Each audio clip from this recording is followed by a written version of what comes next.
Welcome back to another episode of Let's Talk Tesla, the weekly series where every Friday you can expect a video covering the latest Tesla news, rumors, leaks, and more. It is Friday, August 18th, and quite a lot has happened this week in the world of Tesla, including Model 3 Highland leaks showing the dashboard, wheels, and doors, Tesla introducing new, cheaper Tesla models, though it's probably not what most people were hoping for, price cuts continue, and more. My name is Jeremiah, and let's get started. Starting us off with our first story this week, Tesla has released a new universal wall connector that has its own Magic Dock-like adapter. The charger is inspired by Tesla's Magic Dock, an adapter integrated into supercharger stations. The Magic Dock serves as a CCS to NACS adapter for Tesla superchargers. When a supercharger is unlocked by a non-Tesla owner, the adapter comes out and acts as a CCS adapter. Now, Tesla is doing the same thing, but for level 2 charging. The universal wall connector looks like a normal Tesla wall connector, but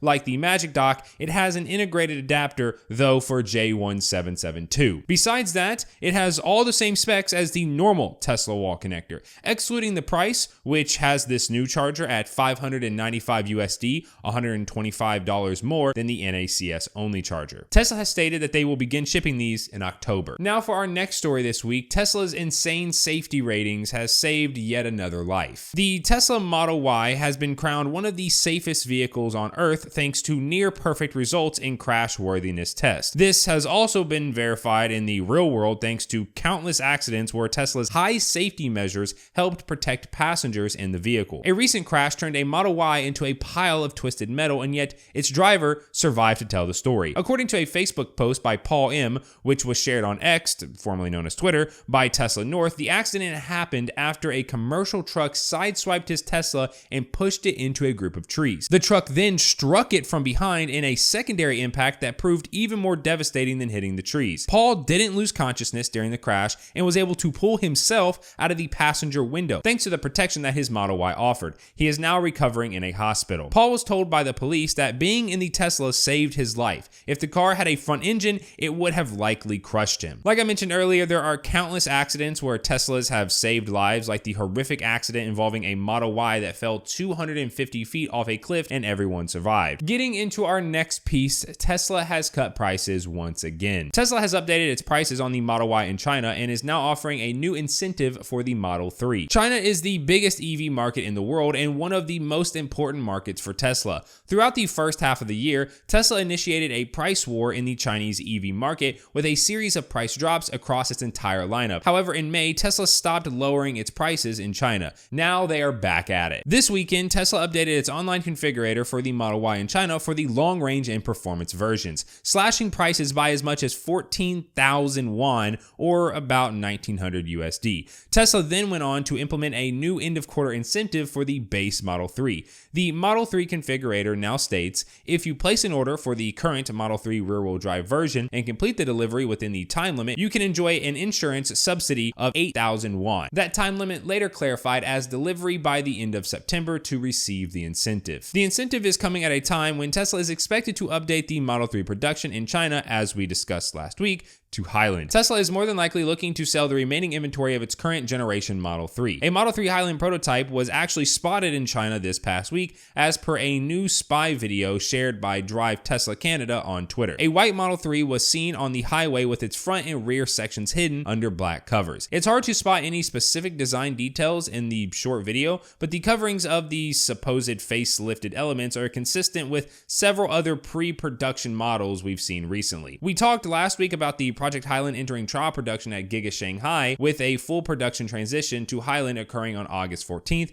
or just a few days ago. There are also reports that customers who are ordering are given the option of taking delivery of a current generation Model 3 with all the incentives that are being offered today, or waiting for what some believe to be Highland. Customers who reportedly opt to wait for what is supposed to be Highland will still be able to take advantage of referral incentives, but not the other perks offered for the vehicle today. Now, on the topic of Project Highland, well, more leaks. Leaks. Multiple photos that appear to show interior and exterior parts of the upcoming Project Highland have been leaked online. The images were posted on X by a reputable leaker, but were then deleted, apparently at the request of the part supplier who asked for them to be removed, further adding to the credibility. But Drive Tesla Canada managed to download and repost them because, well, on the internet, nothing is truly ever deleted. You can see the current Model 3 dash panel on the bottom and the allegedly redesigned one on the top. Putting two and two together, it looks like Project Highland will ditch the wood or white trim entirely, seeing how the upper part of the dash extends downward and has a never before seen full width cutout. We already knew that the vehicle's dash would receive a facelift, but it was believed to be a way to simplify the manufacturing process instead of offering something new and improved. Earlier leaks saying the wood trim is being removed and replaced with another material. Based on these new leaked images, the new material appears to be a metal or metal-like finish. The trim is not part of the central dash piece, so it's possible Tesla may offer different colors or types of trim, such as a carbon fiber or fabric finish that would be based on the vehicle's color or trim level. The same user that originally posted the dashboard also posted the redesigned door. The current Model 3 has a piece of wood or white trim at the top, which extends the similarly colored trim found on the dash. However, looking at the leaked images, there will no longer be this design piece on the Highland Model 3. Instead, the door cards appear to be much simpler,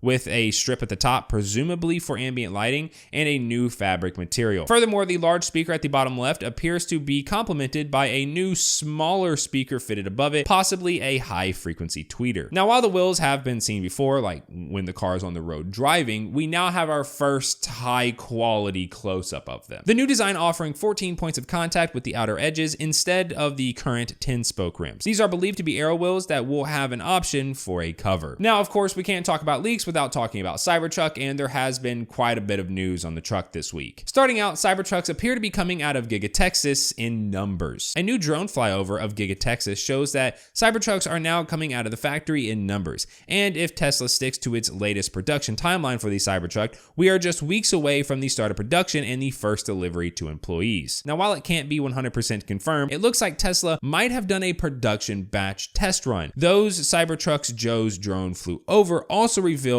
more Cybertrucks inside the factory. With those vehicles, the at least 5 Cybertrucks in New Zealand and the ones on the roads testing in California, Tesla seems to have produced a decent number of Cybertrucks. It's a good sign that Tesla is progressing toward an official start of production. Now, I have a question for you. What would you do if you saw a abandoned, broken down Cybertruck on the side of the road? Well, this exact scenario happened this past week. A user by the name of Wayne spotted a Cybertruck on the side of the road next to the interstate, and a Tesla employee was working under the hood of the vehicle. By the time he turned around to go back, the employee had covered the truck and abandoned it. This indicates that it likely broke down and Tesla needed to come pick it up. And what did he do? Well, the only thing you can really do, take a bunch of pictures of it. This particular Cybertruck appears to be a release candidate as implied by the vehicle's wrap. We get a close look underneath the vehicle with the front protection plate and what looks like the structural battery pack. We can see what appears to be the opening for the external speaker, which is required for the pedestrian warning sound. Wayne was also able to sneak a camera into the wheel well, giving us our best look at Cybertruck suspension to date. Munro Live's in-depth analysis of these pictures adds layers of understanding to the bare components. Led by Sandy Munro, an automotive engineering expert with years of experience, the team dissected the images, providing detailed insights into materials design and potential performance.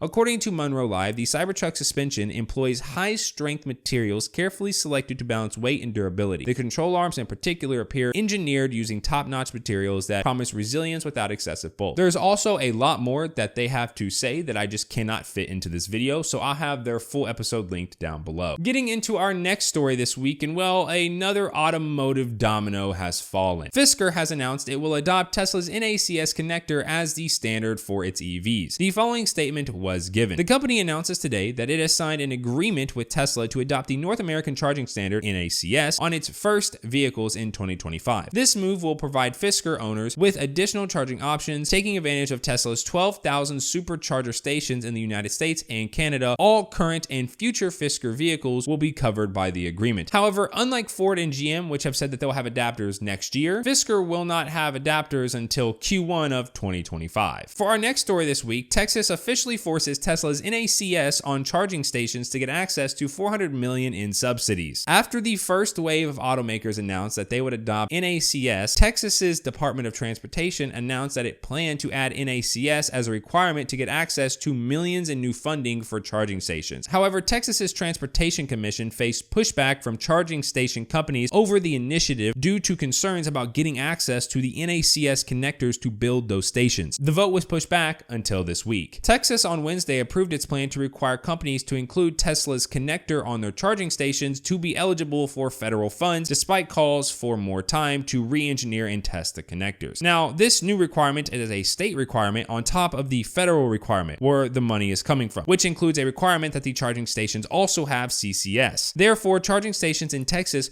will need to have both CCS and NACS connectors to get access to federal money. Texas will receive more money for EV charging stations from the federal government than any other state, $407 million. Personally, I think Texas is doing the right thing. Dual connectors on every station for better compatibility going into the foreseeable future, with a gradual phase out of CCS as it falls out of use. Now, our next story this week is kind of a letdown. Hardware 4 on Model Y and presumably Highland includes less RAM and likely means no Steam support. Following a series of tweets from a renowned Tesla hacker, it has come to light that the Hardware 4 unit actually has less RAM and storage than the previous generation Hardware 3 on the infotainment side. This doesn't make much sense given Tesla's track record of continuously improving the product. Via Not a Tesla app, the latest information revealed that the Hardware 4 infotainment system in the Model Y comes with 8 GB of RAM and 128 GB of storage, exactly half of what the Hardware 3 units offer. This significant reduction has led to questions about the possible implications on user experience, including the inability to support gaming services like Steam, which requires 16 GB of RAM on the Model S and X. It's certainly possible Tesla finds a way to run Steam on less RAM,